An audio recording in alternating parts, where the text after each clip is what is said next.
10 years ago, I had just started journalism school here at Columbia University in New York when the attacks on the Twin Towers downtown forever changed not only this city, but the education that I was about to get.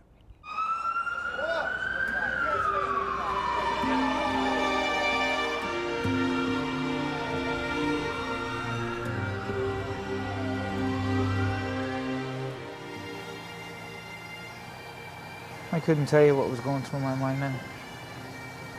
It's like a blur. This was about 6 months after 9/11. Firefighter Mike Bonner carrying the coffin of one of his own. Right after 9/11, 2 classmates and I started shooting video for a documentary, Ladder 25, the story of a grieving firehouse that had lost 7 men at Ground Zero. We showed how the rest of the guys went through 7 memorial services and tried to get back to work, only to go through another round of funerals once the remains were finally identified. It's been one long wake, and now we're getting to the funerals. That's where our documentary ended, but Mike Bonner's story continued, and after almost 10 years, I wanted to know the rest of it. Been a while. Hey, how you doing, Rick? How are you? Good seeing you. Great seeing you. But coming back to Ladder 25 on New York's Upper West Side, I found a much different place. Is it weird being back here? I mean, it's funny for me, it's been 10 years for me, but It is spooky sometimes. how so? None of the guys I worked with are here anymore. The names of the 7 men from Ladder 25 who died after being crushed beneath the South Tower are still here, captured in a photo of the riding list from that day and etched in marble where the riding list used to hang. But almost all of these names, the new men of Ladder 25, have changed. Well, we lost 7, probably 12 retired and 3 got promoted. 3 years after 9/11, Bonner was promoted to lieutenant and sent to Ladder 61 in the Bronx. But tragedy found him there too. I was in a better position than most guys because I had already gone through losing a brother. A firefighter from Bonner's new house, Chris Engeldrum, had enlisted in the National Guard after 9/11, after the FDNY lost 343 firefighters at Ground Zero, only to be killed himself in Iraq. They considered Engeldrum from 61 344. An indirect casualty of 9/11. It's still hard, it's very hard. He's a great guy.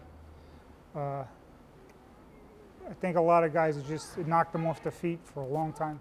Around the same time, Ladder 25's Stephen Johnson got sick suddenly and died. He lost a ton of weight in a hurry, and they diagnosed him with black lung disease, which as far as I know is like a coal miner's disease. So they attributed his death to working at Ground Zero.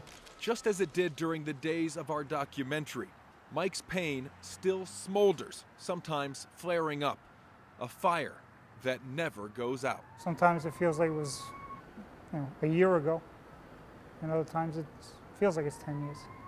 You lose a piece of your family, it's tough. If you lost anybody in your family, you don't ever get over it. Pain subsides a little, but you don't get over it. 10 years ago, Mike told us about the strain his stress was taking on his marriage. A marriage, he tells me now, that's gotten stronger. God bless her for sticking by me, because I'm sure I wasn't the greatest guy to live with at the time. And we were trying to have a child, and it took us another 3 years before I could relax enough to actually have a child. The darkest days had hit after the first Ladder 25 firefighter was identified at Ground Zero, a place that Mike hadn't seen in more than 9 years. Until this week. Last time you were here was... I carried Joe Ravelli's body out of the pit. He still remembers it clearly. January 1st is New Year's Day, 2002.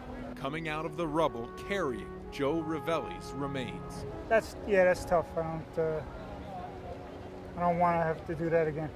Have you tried to not come down here? Have you consciously tried to stay away, or has it just been one of those? I didn't need to come down. Yeah. The closure is pretty much done. Now he may be more numb to the pain, but it was here in the wreckage that New Year's Day that something changed for Mike Bonner. I had 11 years here before that happened, and it's the best 11 years of my life. Something, a love for the job, an innocence that he knows now he will never have again. I can't tell you why. It just wasn't the same.